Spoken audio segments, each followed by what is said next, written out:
انسان‌ها گاهی که امواج متراکم ظلمت و ظلم رو مشاهده می‌کنند مایوس میشند.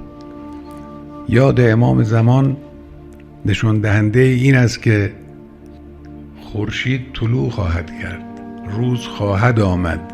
بله، ظلمات هست، ظالمان و تاریکی آفرینان هستند در دنیا و بودند قرنهای متمادی، اما پایان این شب سیاه و ظلمانی قطعاً طلوع خورشیده. نام این بزرگوار و یاد این بزرگوار دائما به ما یادآوری می کند که طلوع خورشید حق و عدل در پایان این شب ظلمانی قطعی است. این وعده تضمین شده پروردگار است، وعده تخلف ناپذیر الهی است. ما مأمور به انتظاریم. انتظار به معنای مترصد بودن است.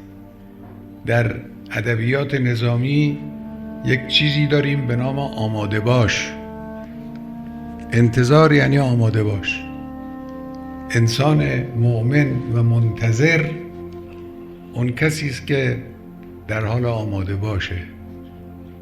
اگر امام شما که مأمور به ایجاد عدالت و استقرار عدالت در کل جهان است امروز ظهور بکنه، باید من و شما آماده باشیم.